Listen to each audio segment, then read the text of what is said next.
buckle up, because it's going to be a long ride. It's going to be a wild ride. Nobody cares, but we're going to tell you anyways.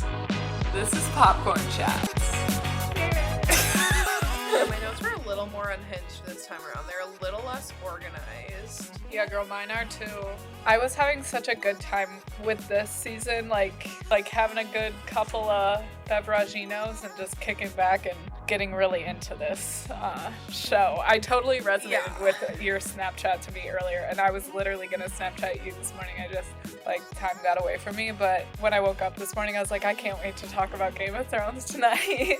I literally think when we get off tonight, I'm gonna start season 4, because I wanted to start season 4 immediately. It's been that way every season that I've finished so far. I've wanted to jump into the next one, and even though we've already watched it, I've stopped myself and kept them just as episode by episode, season by season. Yeah. But I think I'm gonna start. I think I'm at least gonna watch the first episode when we get off of here tonight. It's my turn to intro. I get to do a Game of Thrones intro. It is. Then you're gonna be on target to do the rest of them. Woo! Haha! I usurped you.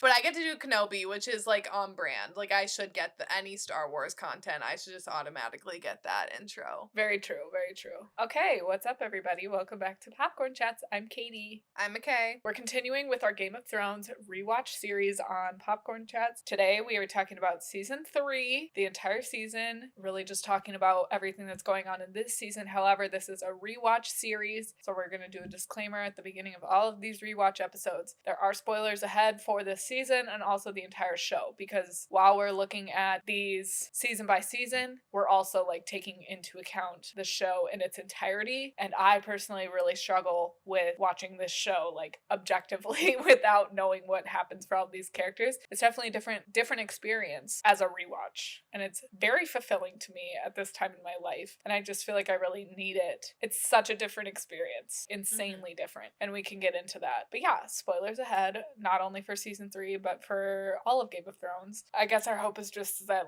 people are rewatching it with us in anticipation for House of the Dragon that's coming out in August, and I think that's kind of what's happening, because you guys seem to be liking these episodes, so I'm hoping that you guys are rewatching with us and getting excited for House of the Dragon. I hope it's good. Yes. I'm scared it's not going to be good. I think we should go in with low expectations. I'm not normally a fan of spin-offs of original things. I don't think they ever really live up to the originals, but we'll see how it goes. I'm keeping an open mind, but I definitely am keeping my expectations realistic for it. Sorry, I'm very excited about this episode, but we should check in. How are you? I'm good. I don't really have anything to check in about, and I feel like we're gonna have a long episode, so. I don't really want to check in either. I'm fine, but same old fucking old. I feel like I had a question that I wanted to start the episode with. Arya just joined us. Arya, do you want to come talk about your namesake? Oh my god, yeah. Every time I'm yelling at the screen about Arya, I'm so close to being Arya Wren, but I just It just rolls off the tongue.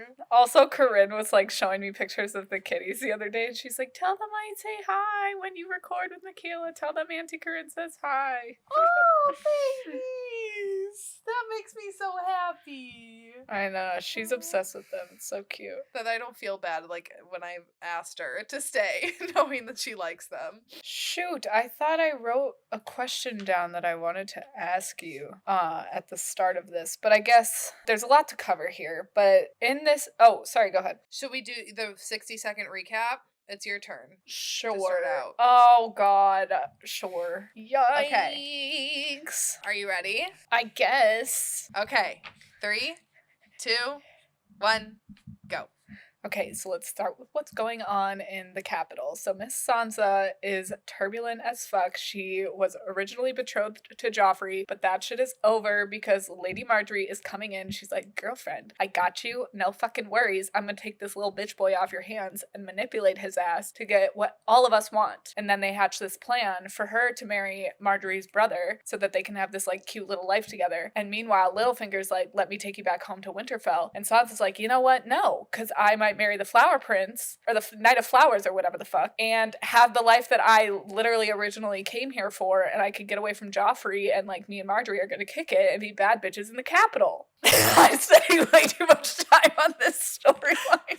Meanwhile, King Robert part. Yeah, fuck. I fail. I fail.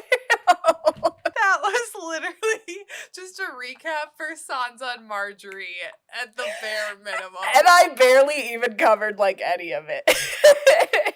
You know what? It was an effort. It was an effort. So, Do a 60-second recap for all of these fucking storylines. that's what you had. You gotta work with what you're given. So All we right, can move well- on. Yeah, we can move on, because next time you're gonna have to do season 4. I do have one thing that I feel like I should have mentioned this in our first episode. This is, I think, the best opening credit sequence, like, ever. I go back and forth between watching these on, like, DVDs, because I own all the seasons, and then watching them on my computer. And even on HBO Max, when I'm watching on the app, it always gives you the option to skip the intro. I never skip the intro. It's so good. That song gets me jazzed. It gets me up and in the mood. It, like, puts me in the mood for Game of Thrones. You know, it, like, gets me in that mindset of, like, this is where we're heading into. And it's a bop. It's a fucking bop. It's incredible. It really is great. And I think we've talked about this before in another episode where we were talking about Game of Thrones, maybe are, like, ranking the Game of Thrones characters or whatever. But, like, the way that they have the map set out, and then, like, the family crests for each family, and each time, like, a new area is introduced, they add it to the map in, like, the intro sequence. The map is different each season as we, like, learn more and more about this world. As someone who can't remember, like, the first time I watched this show, there was so much that I missed, and it's so crazy, like, watching it back and being like, oh my god, this is, like, so much detail that I really didn't pick up on in the first watch through, because it all kind of sounds like mumbo jumbo. Yeah. But it's like, that's really good writing if you can keep people's attention, because this show, Shelby and I were saying, could easily be so fucking boring. If you were lost, if you were not paying close attention to characters or places or motives, it would really be like, I don't care. Yeah, but I mean, like, even my first watch through, like, I didn't know anyone's name. I didn't know, like, I couldn't keep track of anybody's name. Couldn't keep track of, like, where the fuck we were at. It was really just, like, the winter part, the sunny part, you know, and then I would be, like, Christina Aguilera, and, like, I had names for everybody. Who was Christina Aguilera? Damn. Are you fucking kidding me? You called her Christina Aguilera. Yes, because they literally are, like, Oh the mother of dragons, breaker, like, they have so many names for her, and I was like, what the fuck is her name again? They never call her Daenerys. I do remember on my first watch through, I totally did not realize that Stannis and Robert were brothers. Like, I knew that they had the same last name, but somehow I, like, never realized that. I just thought that Stannis was, like, this random dude who wanted to be king. He kind of comes off that way, though. Like, I had no vested interest in his character whatsoever, that I truly didn't care. We're learning a lot on this rewatch. We really are. I'm learning a lot about myself, and I'm learning a lot about this world. But anyways, there's a lot of iconic pairings that formulate in this season. And there's also a lot of reunions, introductions, and almost reunions. And now that it's been some time in the show, like 3 seasons, these characters, especially the ones that were so young at the beginning of the show, are now, like, visibly older. I guess I just want to know, like, I want to know your standout, like, duo or pairing. Within that, did you have, like, a favorite reunion or coming together? 3 immediately popped to my mind. That's hard to narrow it down. I don't know. I love Marjorie and Sansa, because I love to finally see Sansa have an ally and, like, a girlfriend kind of to go back and forth with, because she didn't have, like, a sisterly kind of relationship with Arya, and, like, the terms of, like, they were really close and, like, bonded over a lot. And I feel like Marjorie kind of, like, took her under her wing a little bit, but I don't know if that's my favorite. And then also Sansa and Tyrian, but I feel like, again, I don't think that's my favorite. I do think my favorite has to go to Brienne and Jaime. Yeah. I fucking love the pairing of Brienne and Jaime. Like, I love this change that we see in Jaime this season, and kind of going from a only looking out for himself kind of guy to then looking out for Brienne, and we get those moments of, like, vulnerability between the two of them, and when he goes back for her and stuff. And just looking forward, like, I fucking love Jaime and Brienne so much together as a duo, and, like, knowing where they end, not even there, okay, I'm gonna say where they end in the long night, the episode before the long night, like, their moment that they have that night is beautiful. So I really love that we get to see them really, like, developing in this season together. But I think my standout scene is when they're in the or between the two of them is when they're in the like tub, and Yeah. She stands up and is like, bitch. yeah, and then Jaime like talks about the Mad King and like how he got named, how Ned Stark was like the Kingslayer, and like that's how it started, and he's like, I saved people and no one cares. Yeah. You know? What about you? Who's your favorite pairing? I agree. Brienne and Jaime, it's hard to measure up to them. Another pairing I enjoy is Arya and the Hound. I forgot about them. I love them.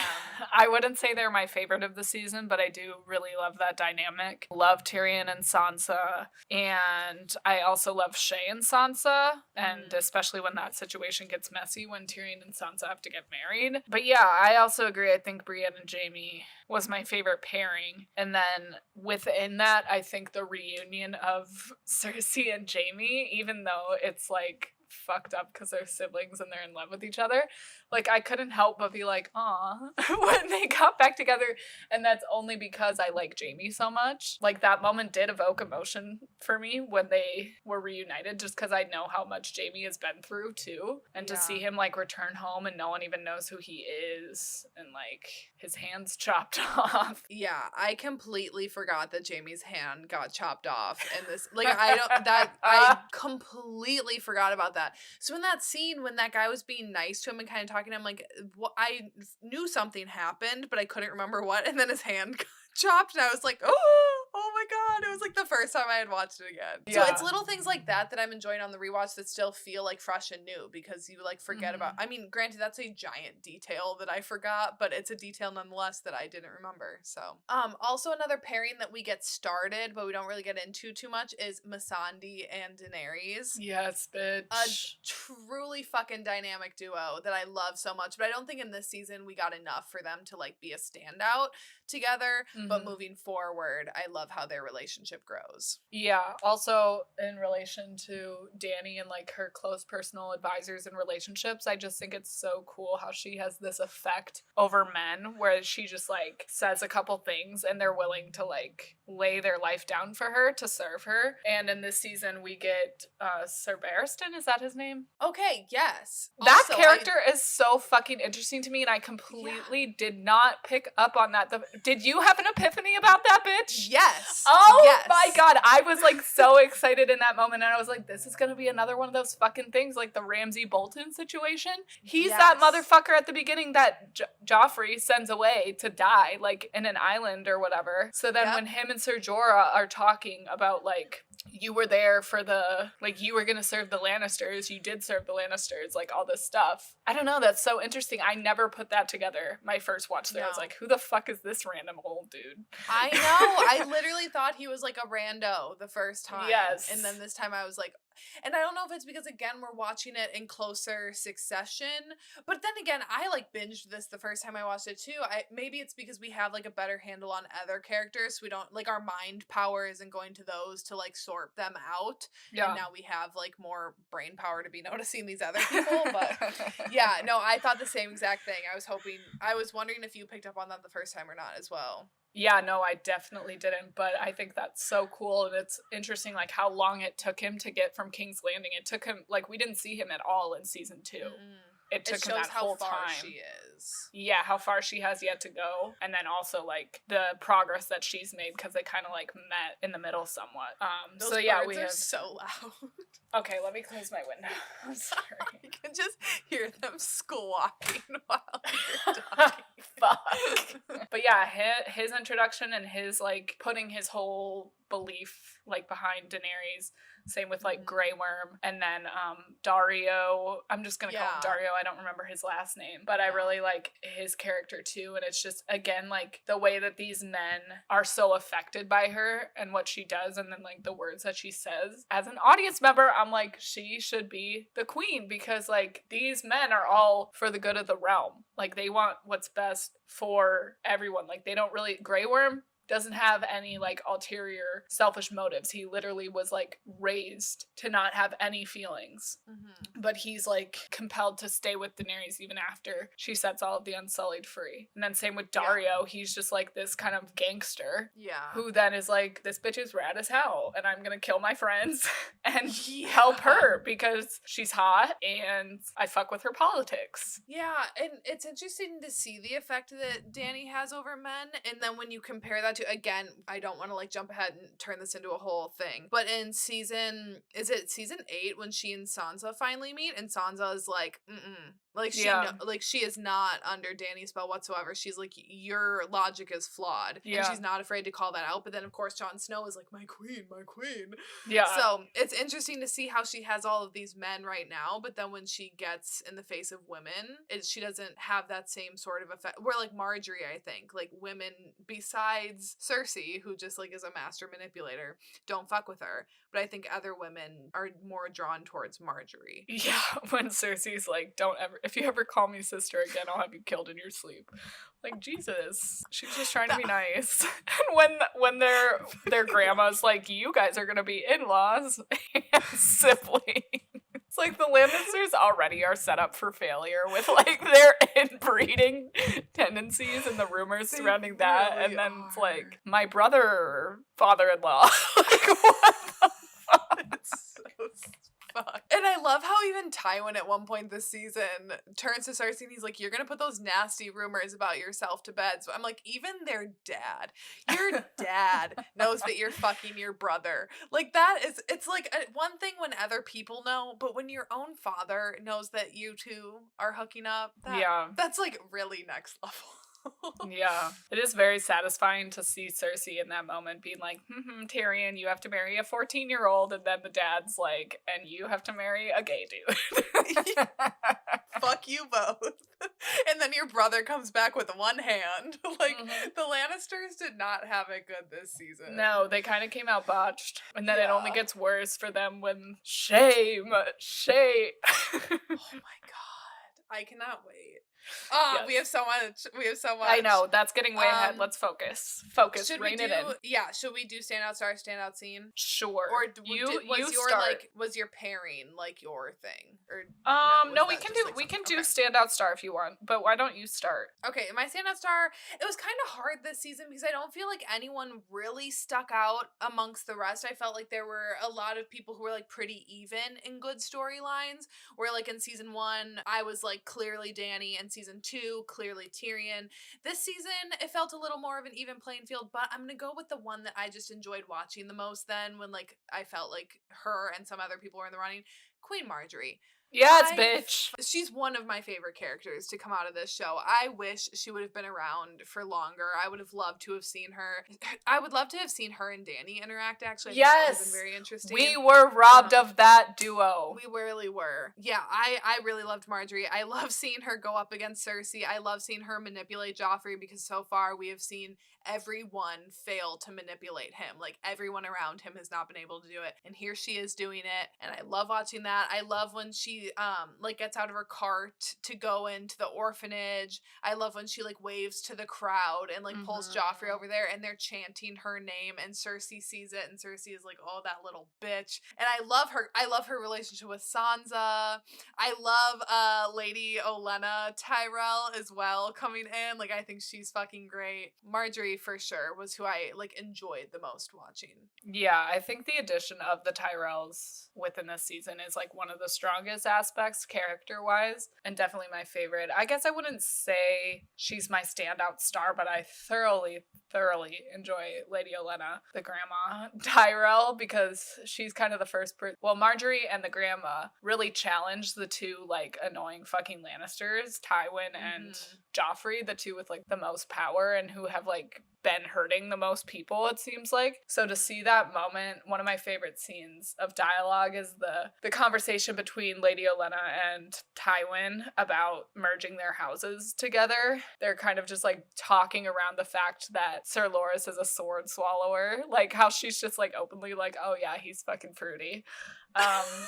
I love that power move. She's like, you have nothing on me. Like, I don't care about that. You know, and like, she should have in that moment been like, yeah, you know what, my grandson's fruity, but your kids are fucking each other. Well, so. she did. She does. She's like, there is like some, stuff against men and their proclivities or whatever she says, but brothers and sisters, like, that leads to madness, as we've seen in the Targaryens. And so, like, they both kind of say things where it's like, I have this on you. And it does appear that she has the upper hand, but then Tywin ends up coming out of that conversation with the upper hand, which is so mind-blowing to me, because I'm like, how is he's such a wordsmith. Like, we think Tyrion and Jaime are like masters of getting themselves out of situations, but they got it from their fucking dad, because that man has everything that he has based on like just the idea of him and then like words that he says. I'm just gonna say my standout star was the Tyrells, like Marjorie and her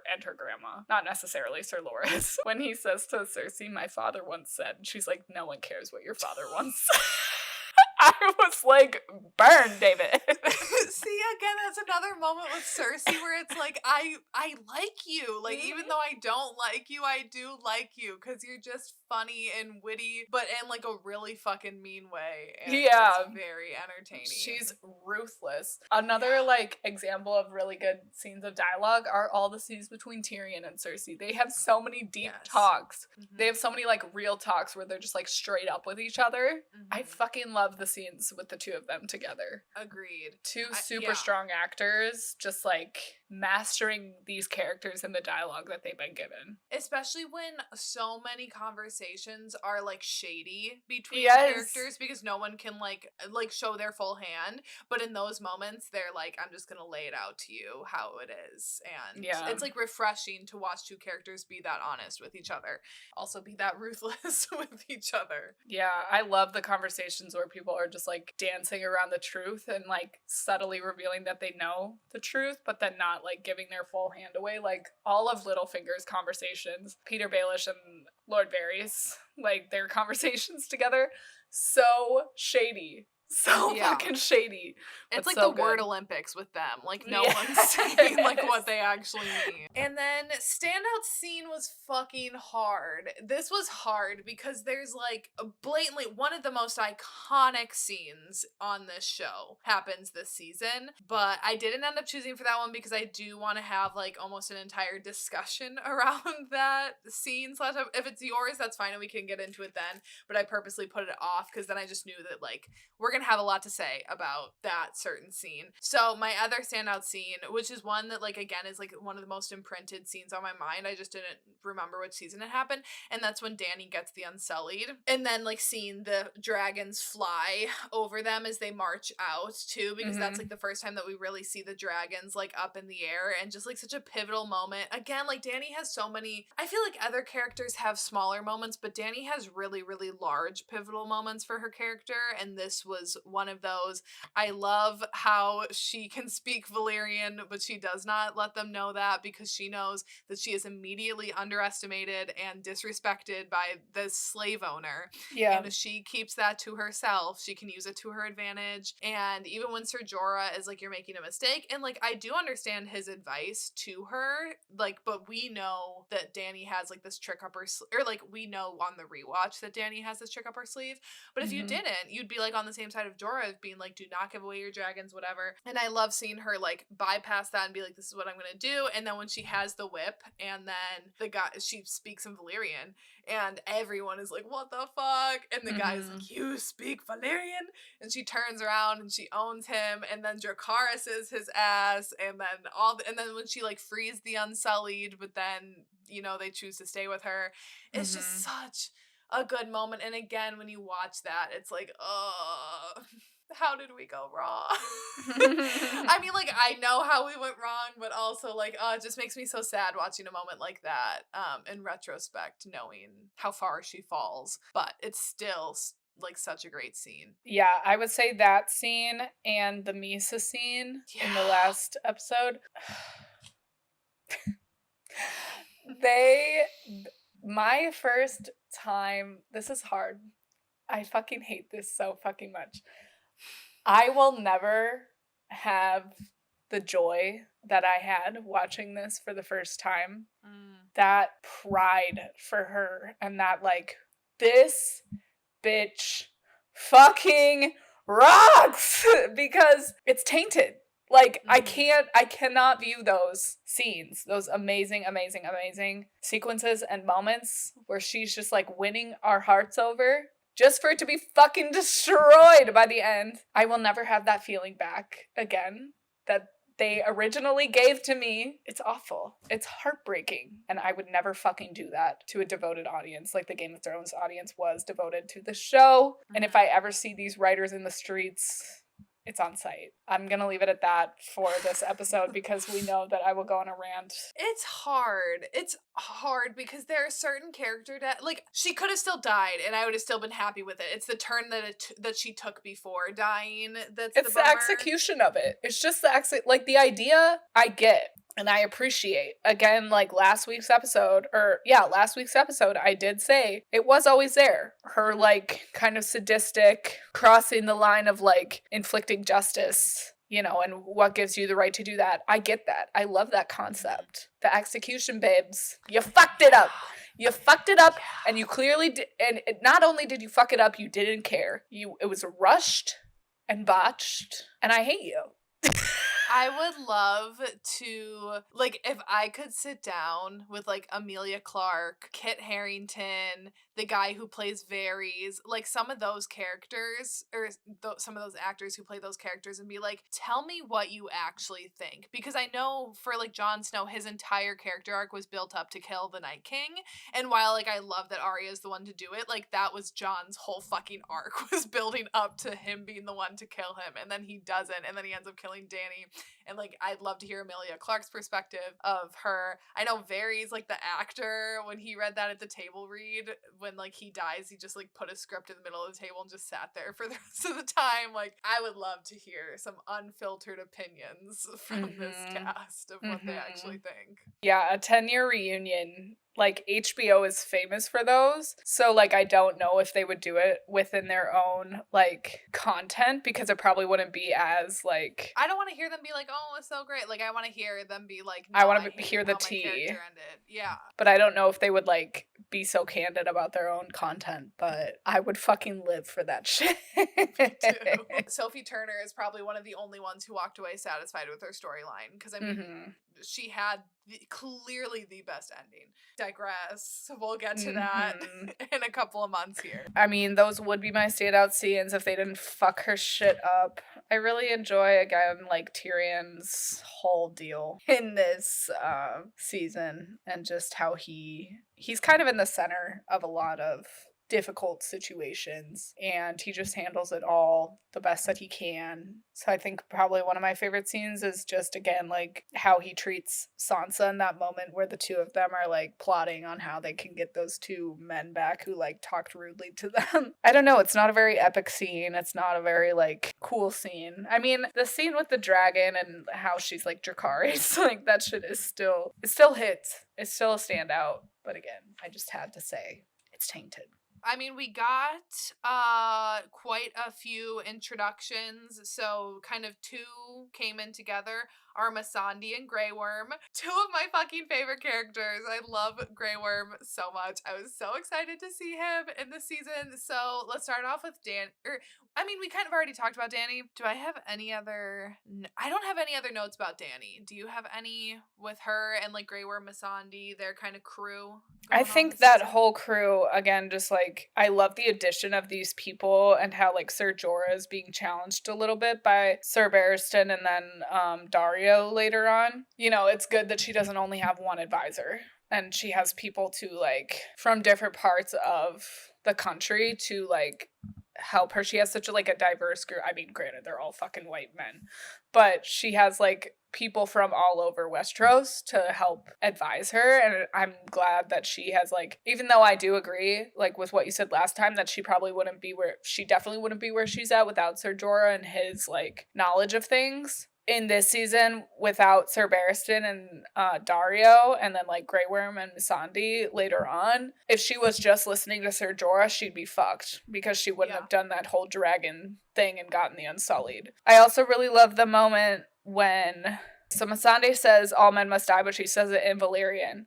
And then Daenerys understands her, and granted, it's a common expression, the Vahu Magules or whatever. But yeah, and then she says, but we are not men. So bomb, so iconic. But yeah, I feel gaslit watching this a second time around. Grey Worm's intro is so bomb when he's like voted to be their leader. I love that. And then how he says that he wants to keep his name because it's a lucky name because it's the name that he had when she freed them. And I love his arc. I love both his and Missandei's arc, but especially Grey Worm's, and you see like him go from this unfeeling robotic soldier that he's been trained to be to being like a compassionate person, and then seeing the rage in the later seasons. I love his arc. And last thing about like Dany and her crew, I really loved the combat scene with Dario and Jorah and Grey Worm when they were like, they were such bad bitches in that moment. They took on that whole like group of people, and then when they like go back and say to Daenerys like the city is yours, it's like, bitch. Fuck yes. I love seeing men do work like that. Yes. Yes. Like, it's kind of like in the 365 Days movie when the two guys are like running or like speed walking at the end to go and save her. I'm like, yeah. Yeah. I fucking it does something to hate. me. I want to know your opinion about this because they do recast Dario because the actor leaves. What are your feelings about that? Do you have any strong feelings about that? I think that's a better question for me when next season. Okay. When we see the Arya, you want to pipe in? You have opinions? Could you hear that? She's like, I like this Dario better than season 4 Dario. She does. So yeah, I think I need to like see that other guy again because honestly, I kind of forgot about him, and like again, he doesn't like have anything that's like blaringly sticks out of my head, positive or negative. So I don't know. I'll touch on that when we watch the other one. Do you have an opinion on that right now? I really like this actor playing him, and I think he fits. I don't know, just like the way that he's introduced with the way that actor's playing him, it's like they don't look alike, which is one thing, but then they don't play the guy the same way at all. So my first watch through, I was like, who the fuck is this guy? Because they don't even try to like help us with that. They're just like, what the fuck? So it kind of pisses me off, but it's minor detail. At least they didn't recast like Sansa or something. Yeah, could you imagine? Oh my god, outrage. Let's jump. Okay, we're in we're in the warmth. Let's go all the way over to the cold. We're beyond the wall. Okay. With Jon, Ygritte, the Wildlings, Sam. I was gonna say Tully. That's not her name. What's her name? Gilly. Why was I thinking? I think I was thinking like Tully, like the Tullys or the Tarleys, whatever the fuck. I love Jon and Ygritte so much. Like, this season was the first season that on this rewatch where I have not been dreading when all of a sudden we're in the like snowy landscape where we've talked about before, where we find the men of the Night's Watch botched and boring and they're not very interesting, but I love Ygritte and I think she makes them like those scenes all the more compelling. I like Ygritte. I fucking hate Jon Snow. That is something that I know for a fact will not change with this rewatch. I fucking hate that guy. He's a piece of shit, period. Your hatred runs so deep for him. It really does. And I'm trying to get to the bottom of it. Like, I don't know why. I don't know where it comes from. Like, I'm really trying to psychoanalyze myself, but I'm not a professional. And I think it's literally going to take a professional to figure this out. But I just fucking hate his guts. I fucking hate him. I love Ygritte. She deserves so much better. She should have killed him. She should have fucking shot that arrow into his head. Like the bitch boy he is. You agree? Yeah, she does. Arya's a queen. Did you hear her as you were talking? Yeah, I don't know. I like those scenes, but I like them with her. I like their dynamic. I really enjoy seeing the two of them play off each other, and I think their chemistry is so obvious. Like, it makes total sense that they are married now in real life. Mm-hmm. Like, you can just tell that they have a natural chemistry with each other. So yeah, I like those scenes over the wall, and I love the opening scene of this season that it is the White Walkers for this, because again, it just reestablishes once again that is the true threat to everyone. Yes. It is not anyone around in Westeros playing like little word games back and forth, manipulating people behind their back. It is these fucking White Walkers that are coming for everyone. On the rewatch again this time around, like I'm noticing more of the inclusion of the White Walkers maybe. Like obviously I knew they were a threat the first time that we watched. I think I did overlook them, and because I was like more interested in like the politics going on between everyone else, where this time it really is like, yeah, no, they've been hammering us with this, that like these are the real threat to everyone. Yeah, and this season is kind of the first season where that starts to pick up a little bit, and then it's like the smartest people are like, oh fuck, like we gotta figure this shit out because the long night is coming, winter's coming, whatever. And how that eventually like ties everyone together is, it's coming for all of us, whether we're Targaryens, Starks, like we're all fucked and we gotta figure it out together or we're all gonna die. I love it. What a hell to live through the winter. Like 5 years of winter. Oh, I'd fucking kill myself before I lived through 5 years of winter. What were we fucking talking? Oh yeah. This is just a weird random thing, but I have always felt like Mace, what's his name? Not Mace Windu. Oh my god. That's what I mean. In my head. Mance Schroeder, Mance, the leader of the wildlings, not the ginger guy, but the other guy. He looks like a video game character to me. Does he? Does anyone else feel this way? Let me know in the comments below. I just feel like some people have very video game-like faces, like CGI faces. Does anyone else feel this way? He's very much giving like Tom Hanks in the Polar Express. Like computer-generated human being. The whole like values of the Night's Watch are really questioned in this once like shit starts to hit the fan, because they're all out at like Craster's Keep and they all like kind of turn on each other and start killing each other because they're all hungry. And then also like Jon being tempted by Ygritte to break his chastity belt. But see, that's why I don't like him. It's like, so did you just fuck her to survive? I would fucking shoot him with 3 arrows too, period. I don't think he did, but I love you. Like, but she has an arrow pointed at him, so of course he's gonna say whatever the fuck it takes. I really don't think I don't think he's that smart to manipulate her like that. I really, really don't. If that was like Jaime on the other end of an arrow of like Brienne, 100% he would try that. But I really don't think Jon was doing that to manipulate her. I think he thinks I think he knows that he's perceived like I'm Jon Snow, I'm dumb, and I know nothing, and I'm gonna play into that, when he fucking knows what he's doing. I don't like him. He kind of reminds me of like Lucas from One Tree Hill, and I fucking hate Lucas. Yeah. We'll agree to disagree on that, because I do actually think that he's just kind of a meathead. So. I mean, he is, but he also like knows what he's doing. He fucking sucks. I hate all the animal deaths in this season. There are so many. I don't like the horses in a twisty little like line like that, like what the White Walkers do. It's like, do that to humans, like you did in the first season. I don't 100%.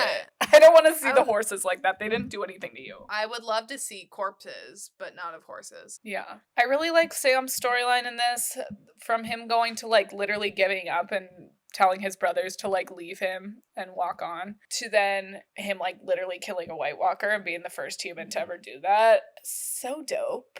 And I love how this is like the beginning of the rest of his journey a little bit. Like his place was never in the Night's Watch. It's always been to like be this smart guy. And I just love Gilly too, being like, you're like a wizard because you know all this stuff. And he's like so happy because it's the first time he's been like recognized for his strengths. Yeah. But then also when she's like, do you just talk all fancy to confuse me?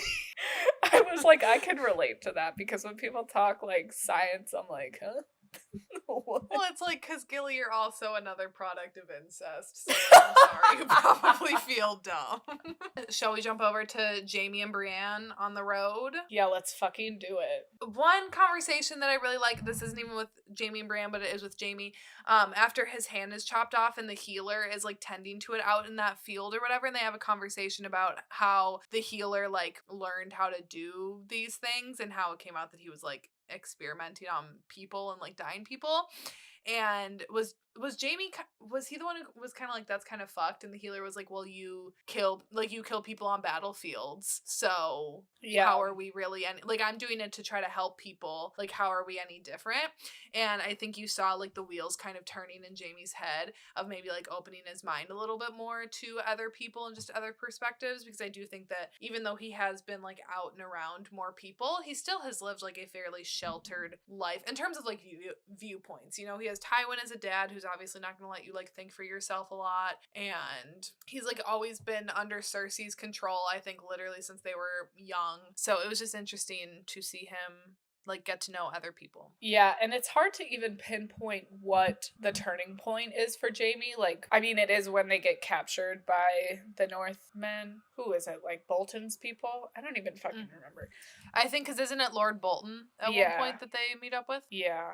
But anyways, yeah, I don't necessarily know what the turning point is for Jaime, where he's like, damn, I respect Brienne and I'm gonna help her. When he says the stuff about Tarth being like the Isle of Sapphires or whatever to keep her from getting like raped and killed, that's kind of the first moment where he intervenes to help her, and then it ends with him literally like turning back around to go get her and save her from the bear. You know, she also listens to him when he talks and speaks his truth in the tub. And so I think they just really vibe. Like, there's no one moment where they're like, I fuck with you and you fuck with me.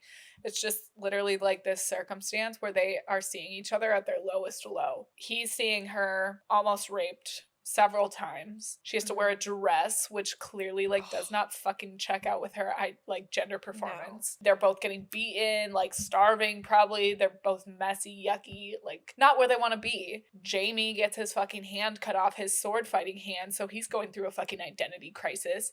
He's dirty, he's sitting in his own shit. That scene when he falls off the horse and then steals that sword, and those guys are all just taunting him, you know, and seeing him like trying to fight back and not be able to really defend himself like he used to. That is like hard to watch, because that's just seeing someone's like entire identity kind of crumble right there in front of them. And even like Brienne is like, this is fucked. Like, I don't even like, even when they're not like friends at this point or really like allies, they're still kind of like supposed to be like on different sides of things. And even she is like, I can't even watch this. Yeah. This is too much. Yeah, it's very, very subtle, but I think it's just that common thing of like, damn, we're really going through some dark shit together, so that's gonna bring people close no matter what. Did you know that Gwendolyn Christie is Captain Phasma in Star Wars in the sequel movies? You know, the one that's like all chrome? That's her. Yeah, that's awesome. Well, then let's head over to King's Landing, where they eventually end up at the end of this season with, we got a lot of people here. We got Tywin, Tyrion, Cersei, so we got those Lannisters, we got Sansa and Shae, and then we have Littlefinger and Varys, and all of the Tyrells. Is that kind of everyone? Yes. Oh, and then Podrick. Bitch, okay, I was just gonna bring him up. King, an icon. Podrick should have been the king at the end of all of this. For his dick game 100%. Alone. I fucking love this like running thing where every time he's on screen, women are like, that's him. Like, I love that. Podrick the pussy pleaser. Yes, and I would 10 out of 10 smash Pod. 100%. And I love when he comes back from the brothel and he drops the coins, and Tyrion and Bronn are both just like dumbfounded. Yeah, like what did you do? What do you mean they didn't want money? You mean, and they seem to like it? Like, actually like it? And then when they sit down and pour wine, it's just like such a cute moment between the three of them that I really like. But I totally agree that running joke with Podrick is amazing. We also get Lord Varys' story about losing his dick in this season, which I think is interesting. Yeah, and just his whole backstory. I mean, we get a lot of like depth added to a lot of the characters that have been with us since the first season, like Jaime with his Kingslayer backstory, Varys with his like backstory about getting his dick chopped off. We learn more about like Lord Baelish and his love for Sansa's mom, and then like his decision making when it comes to Sansa as a result of that. Yeah, and just Tywin like running shit is funny, and he puts Joffrey in his place. Like, the king is tired, he needs to go to bed. I do love that, And but I don't like like Tywin this season. Yeah, I don't like him as much as I did in the second season, but it's fun to watch him put Cersei in her place and Joffrey in his place. 100%. I appreciate I those. do really like those moments. I think without Arya, he doesn't really have anything to like soften him this season, and instead it's really focused on seeing how shitty he treats Tyrion. And I think because Tyrion is arguably my favorite character on the show, that's hard to just see someone constantly talk down to someone that you know isn't like worthy of that. Yes, definitely. And he just makes him feel bad. It's one thing to like talk down to him and treat him like less than and not validate him for like the work that he's done, which is already fucked, but then he like has these personal attacks on like his former marriage and the fact that he like almost killed him when he was a baby. He's like, I wanted to put you out into the sea and let you die because you killed my wife. It's like, bro, it takes two to make a baby. I enjoyed Cersei again this season. I think she had moments, like you said, with Marjorie, when she's like, I'll have you killed in your sleep if you call me sister again. And then when she, like, kind of burns the other Tyrell brother, whatever the fuck his name is, she has more moments that I find her likable this season than before. I think, well, no, because there are great moments in other seasons, too. But overall, I just, like, enjoyed Cersei this season. I thought she was a fun character to watch. And she's really established as, like, that bitch in this season and, like, kind of sets herself apart from her brothers. Like, she does do whatever her dad tells her to do, but she does say, like, I won't be marrying Sir Loras. And Tyrion's like, yeah, well, I said the same thing and I'm married to Sansa now. And she's like, yeah, but I'm not you. And it's kind of similar to, like, what Dany says, like, well, we're not men. And it's like, all the women in this show, even if they're evil like Cersei, are fucking bad bitches that know who they are and they get shit done and they get what they want. Like, there's not a single passive girly in this. I would just like to say, this is another minor character, but R.I. to that one girl from the brothel that Joffrey just fucking killed because he's a sick little boy. Yeah. Rest in peace, bitch. You deserve better. Sansa, we talked in the first season that we didn't really like her as much on the rewatch. I do really like her this season, and I love the scene in the garden with Lady Tyrell and then Marjorie when they're like, no, please tell us, child, like, what's up with him? And she's like, he's a monster. And you see her really start to like trust these two women because I think she sees them as like potential allies for her. And I love that. Love her relationship with Shae. And I do really like when her and Tyrion get married. I know that's fucked, but I just love the two of them together. And I love seeing how their like friendship grows over the years, even though they are two like opposing forces. And like she's literally a child and he is a grown up, and they shouldn't have to become like allies, but yet they do in a way. And I really like watching that unfold this season. Yeah, and the way that they make the best of the situation and how Sansa is like gains this respect for Tyrion when he's like, I'm not gonna share your bed, and like he refuses to rape her. Like he tells his father that. It sucks that he even considers it. I hate it, but it's also like that's Tyrion's character. Like he's obviously gonna consider it because men are fucking garbage. But I'm just glad that he rose above. Then like that cute moment of them in the garden where they're like, you know, friends and figuring out how to get back at those two guys, and it's like, damn, they really could have like a friendship and like an allyship and getting each other through the like bullshit that comes with living in the capital. But then all of that is fucking sabotage when they kill Robb Stark, and she's like, fuck you, Tyrion. He's like, how the fuck are we supposed to be married now that you guys like killed her brother? The fuck? Yeah. Because as far as Sansa knows, like Tyrion is on the King's Council, like he's calling the shots too. So it's like, did you know about that? Like that's fucked up. And just because you didn't rape me, I'm not gonna be all like thankful to you now because you fucking killed my brother. You and your bitch ass family killed my mom and brother. And all she's seen so far from that family is monsters. Yes. So why would she expect him to be any different just because he's shown her a few moments of basic kindness? Like it shouldn't even be like, oh, good for Tyrion, he didn't rape her, because it's like, I mean, for this time, whatever, but basic human decency.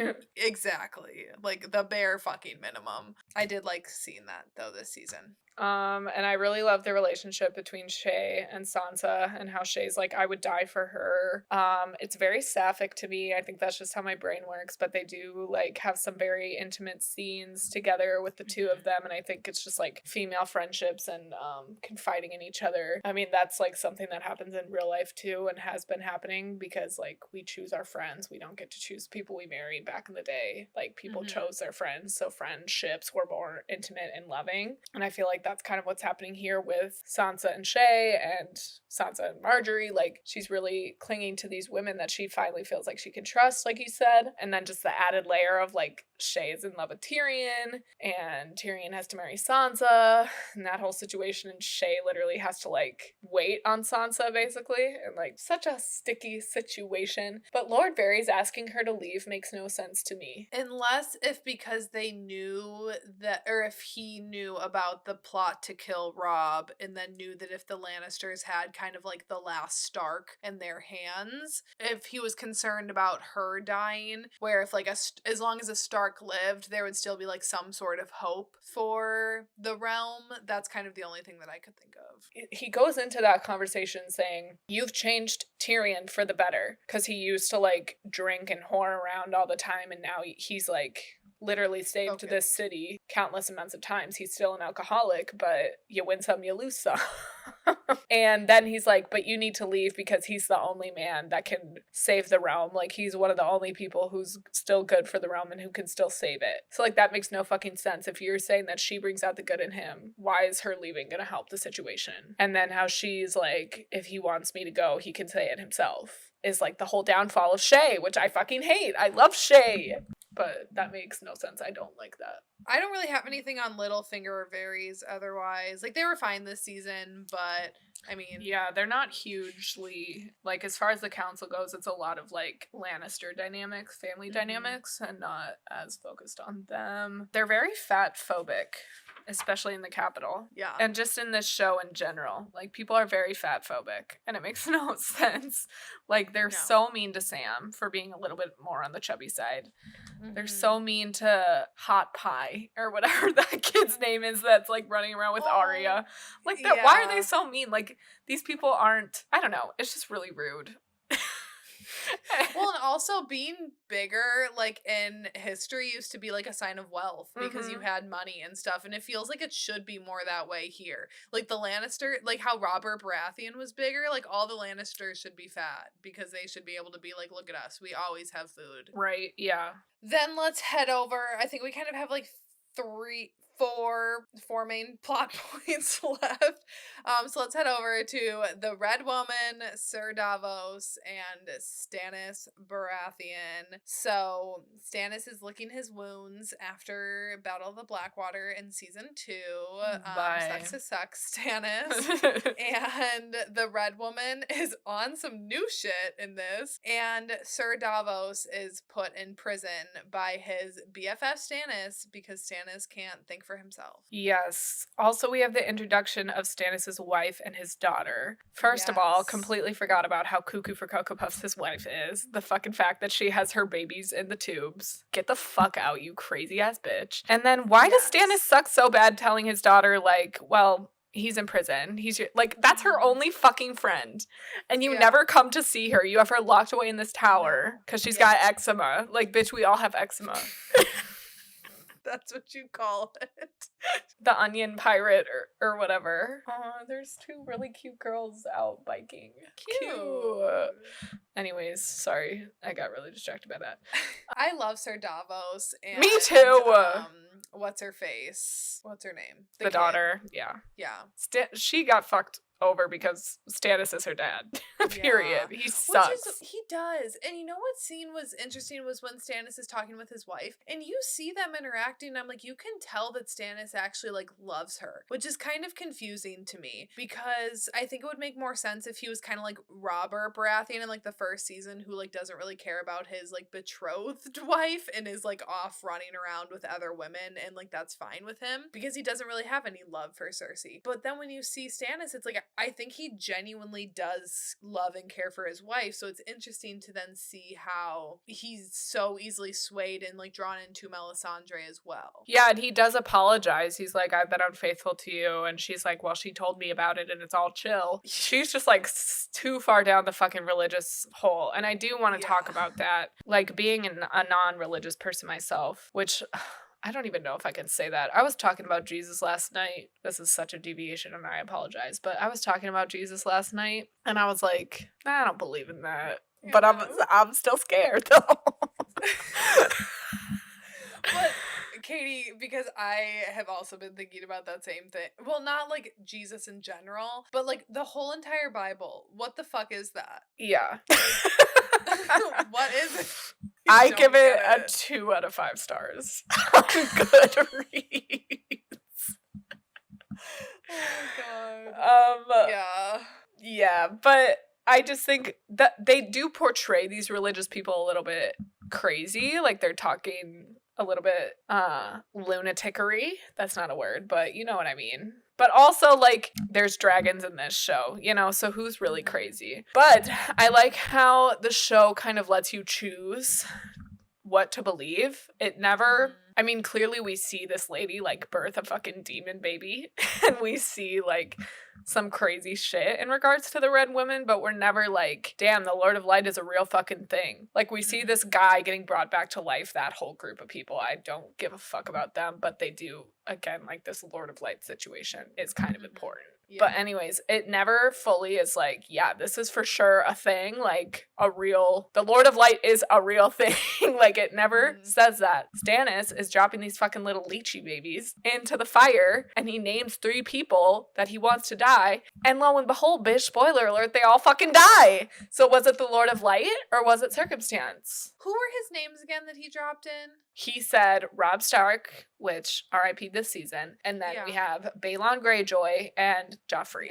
Yeah, the Lord of Light situation is interesting this season because I guess this is kind of jumping to a different, like, Lord of Light is more intertwined with like Arya's storyline this season, but I think like the foundation of kind of the Lord of Light in general, and like Melisandre with Gendry and that whole situation, and then the dude with the eye patch who like gets brought back to life, like those end up being like really important things later on in the show. That again on this rewatch I'm noticing now and like taking note of. And when Melisandre and Arya have that moment where she says like, you'll close eyes, blue eyes, whatever, and she's like, we will meet again, and then they don't meet again until they meet again at the very end. It's like, fuck.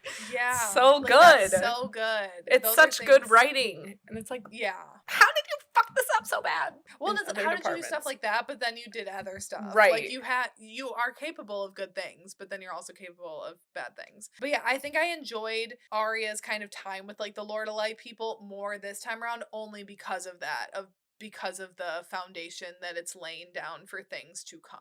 Also seeing her like grapple with justice for the Hound and stuff. I think that situation is very interesting. And then her and Gendry's like little breakup situation. And I know they're not together, but the first, like, he breaks her heart.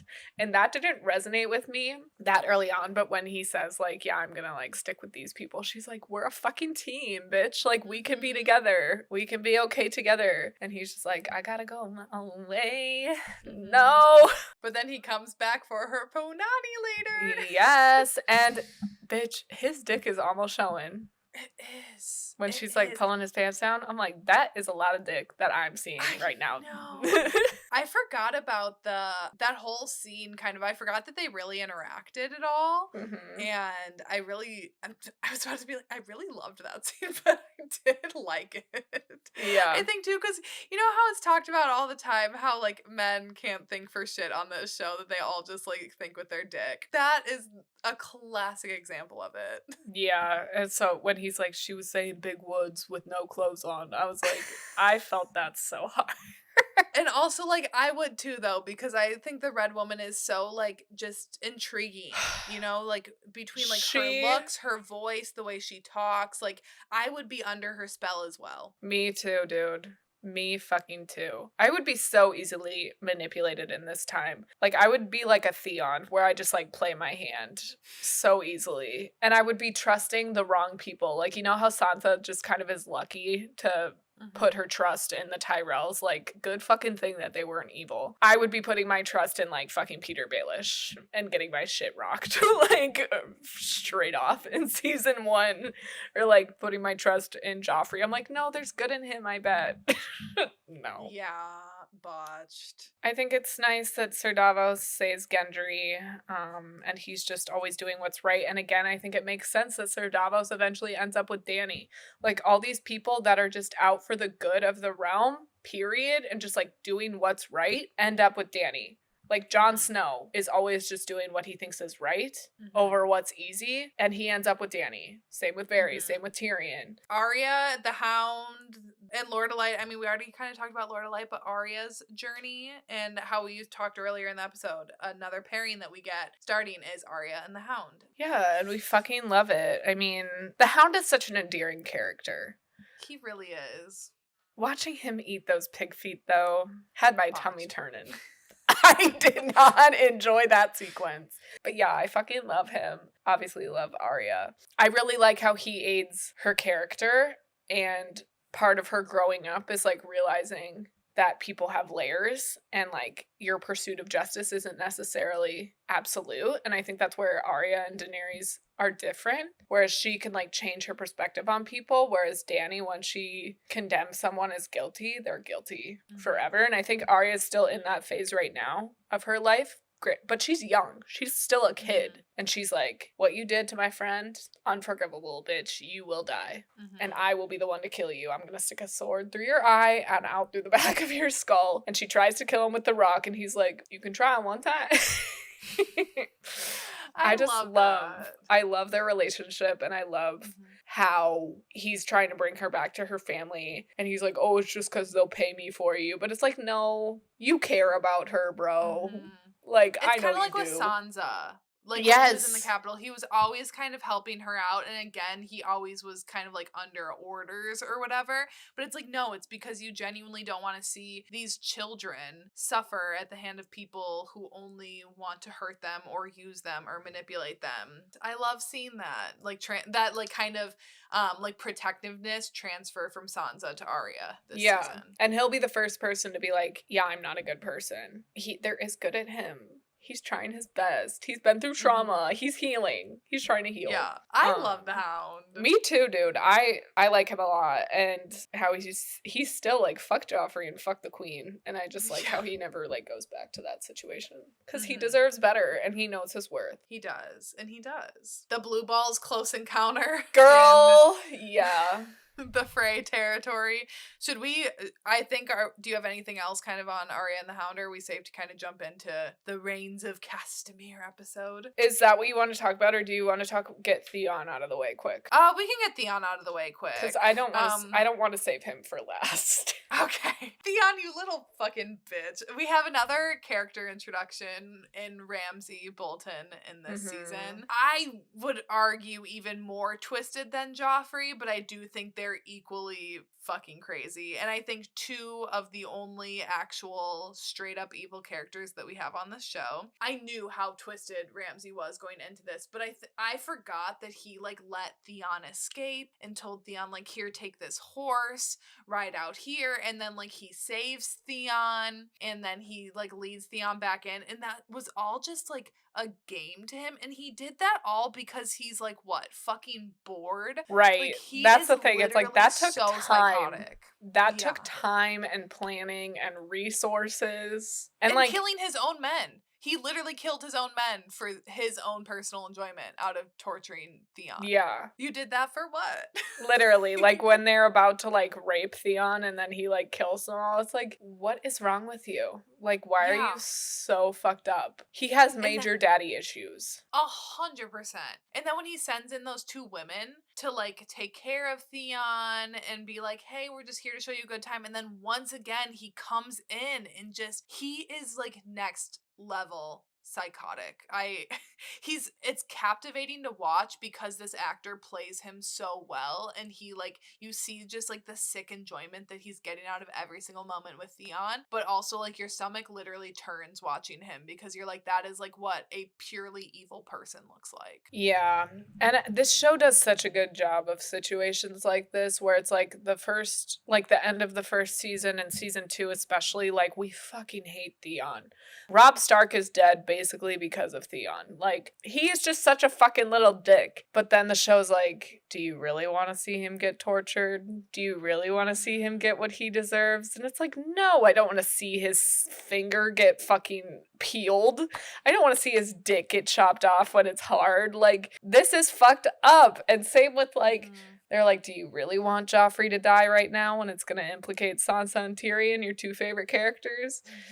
This show is so infuriating, but also such good writing, and it does such a good job of, like, giving us what we want, or what we think we want. But yeah, it's hard. I think Theon is just, will he ever shut the fuck up, is the question. It's like, you give away your hand, like, right away, because he's like, no, I didn't kill the Stark boys, and he's like, all right, thanks for that info. He just gives Ramsay all this information. I don't know. And then just last thing about Theon, I think Yara is a G, standing up for her bro, and... Oh my god, yes, forgive the incest. Yeah. Love you. Yeah, I can't be here being like, it's cute when Jaime and Cersei get reunited and then hold that against Yara, because... I do love that moment of Yara standing up to her dad and being like, well, I'm going then, and just, like, taking charge. Oh, that was such a great moment. I did have 2 other notes with Ramsay and Theon. So one with Ramsay that, again,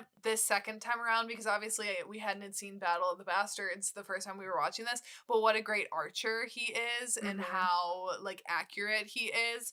And obviously that comes into play in that battle episode, but something that you only pick up on the second time around, like how skilled he actually is at that. And then lastly with Theon was where it's like, no, you don't want to see Theon get tortured. And again, because he is, like, a very weak character, that, like, it's not fun to see, like, weak people be picked on, especially. Like, it would be one thing if we were seeing Robb get tortured, you know? Like, Robb's a strong character on his own, but, like, Theon's not. And but again, it's like, you're just such a little bitch boy. Is when Ramsay is, like, saving him, I say in quotes, you know, and then, like, Theon's spilling his fucking guts to him. Theon and him are talking, and they're talking about the Starks, and Theon said something along the lines of, like, Robb always reminded me that I wasn't a Stark. And Ramsay was kind of like, well, he said that?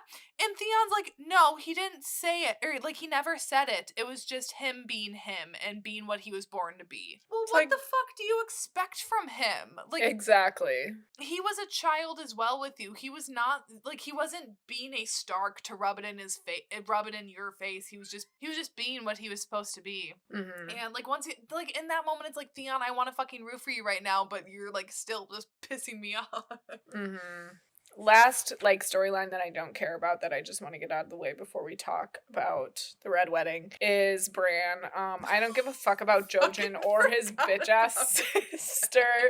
I don't like them. Like the brother and sister. I think they're just so annoying, and I would definitely, I don't know. I like Osha, and that's it. And Hodor. Bran's storylines are always my phone breaks. So fucking lame, and it only gets good when Sam finds him at the very end and is like, I know your bro. I think that's one of the very early, like, storylines merging together. So it is satisfying in a way, but there's definitely way more satisfying storyline conversions later on. When was the shift? Like, what did this stranger boy do to you that, like, made you fully trust him and want to, like, go beyond the wall? I just never saw, like, I've never believed Bran's character and never, like, really understood what the writers were trying to do with that whole situation, because we never see him even, like, grapple with some distrust with these two randos that they pick up. He's just like, yeah, I'm a warg and I'm the Raven and we have to go beyond the wall. Like, whatever. I don't fucking care. But Bran is Bran. And poor Rickon getting separated from him. Yeah. The Lord of Light, too, in this season, then coming back into play with Jon dying because like John's near death at the end of this season, but obviously he doesn't die. But then there is it season 5? I think when he actually dies, and then the Lord of Light and like Melisandre bring him back. That again, like we're laying the foundation of seeing like the Lord of Light resuscitate someone. So moving on to the Starks, before we get into the Red Wedding, Catelyn's character this season is very interesting, and how Robb is like imprisoning her because she betrayed him, basically. I also really love, I know we've talked about how like Catelyn's kind of shady, especially on the rewatch. We're like, damn, she kind of sucks. But I think she's similar to Cersei in the way where she would literally do anything for her kids. And it's just like, a mom is a mom at the end of the day. Yeah. And you can't hold that against her. Also, her story about sick John and how she like prayed for him to die and then he got sick and then she like prayed for him to live. It definitely has you viewing her character in a new light. And I go back to what I said last episode. Like, I really just wish that she would have treated John like a son, because Ned had the decency to be like, he's not my bastard. You can't tell anyone, but he's not my bastard. I would never cheat on you. I love you. Yeah. I don't know why he never did that. Yeah, I do think that Lady Stark, like, she shined really brightly in the first season, and it just kind of started to dim, I think, over the seasons. And I do think that this season, like, she was fine, but I don't necessarily think she had, like, a lot of, like, powerful moments necessarily, except I think in the Red Wedding scene. I think there she really, like, had her, like, she made the most out of her final scene. But I do think that Catelyn's storyline kind of was, like, it was, like, fine. And I loved Robb and his wife storyline, because again, I'm just like such a sucker for like true love.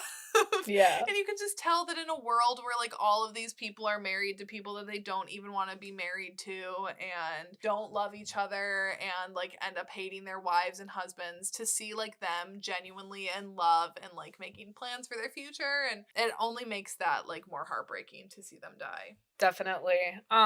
I think Robb is a very good leader, but something that does hit different on this rewatch is his downfall and kind of the mistakes that he makes, the big mistakes that he makes that kind of get them into trouble and lead up to the Red Wedding that I didn't notice before. Again, just like the Starks and their morality.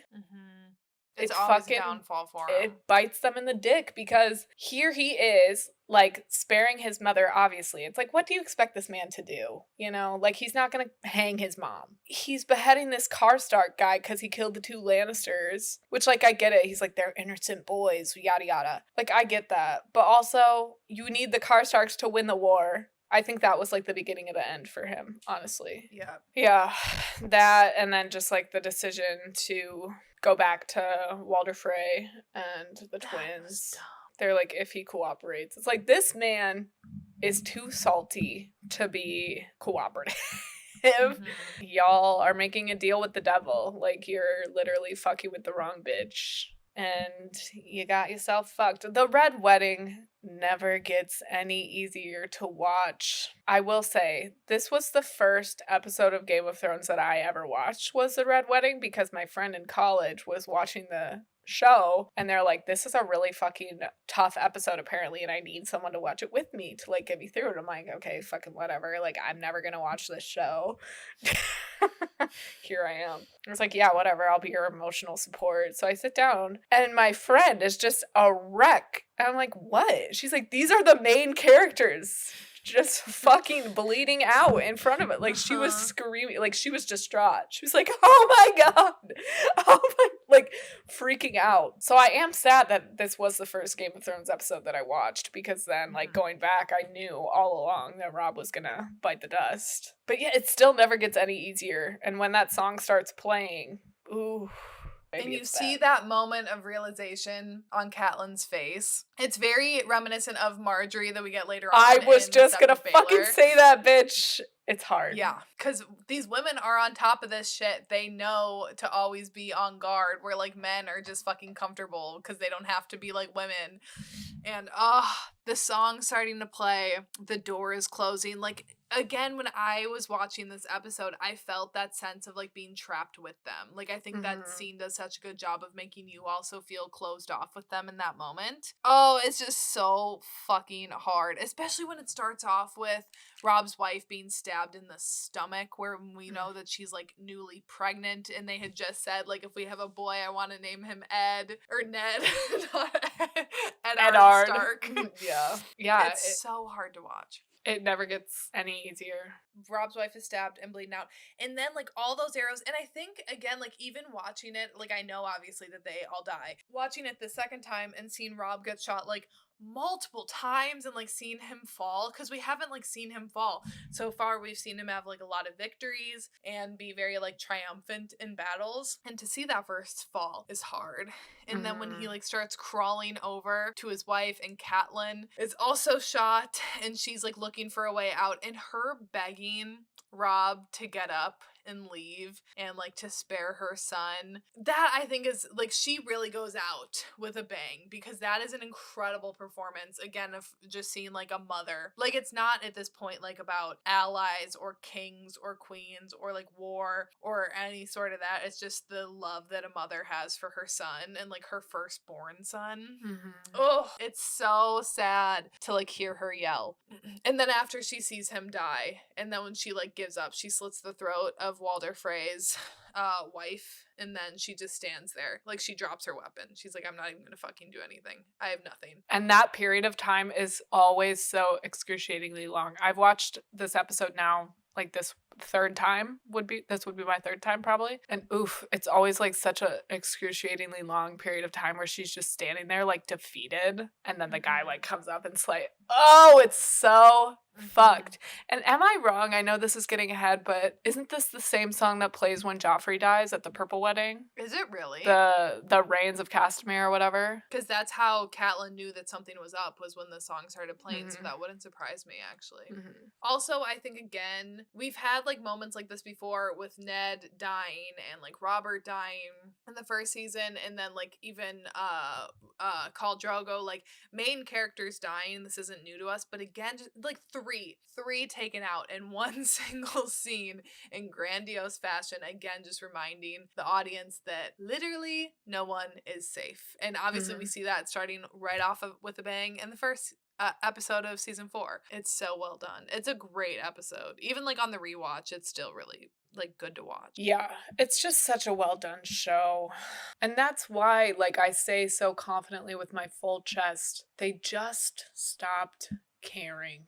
I know I've said this like 3 times in this episode, but I would never do that. And it's the same shit I said about Sam Levinson. Like, why the fuck do these white men just, like, do this amazing writing, like, savant level storytelling, and then they, like, get wrapped up in this shit and they can't do it anymore? That's how I feel watching The Last Jedi, like, ever since I saw The Rise of Skywalker, just knowing that, like, all this character arc was just fucking thrown. I mean, yes, he gets his redemption in the end, but then you just fucking kill him. We love character death here, but not like that. Alrighty, we will be back next week with Kenobi. I'm so fucking excited! I get to see Hayden Christensen back on my screen. I'm so excited. So we will be back to cover, I think only the first 2 episodes are going to be out for us to cover next week. We're not planning on doing reoccurring Kenobi coverage. Maybe we might revisit it if we don't have other episodes to plug in, but for sure, check out the first 2 episodes and our recap next week. Also, make sure you sign up for Popcorn Chats Plus, and then you can get our little bonus episodes. We're going to be doing some more of those. And subscribe to our YouTube channel because we're going to be doing more live reactions there. Yes. And that's it. Thank you so much for listening, and we'll see you next time. Lilas. Lilas.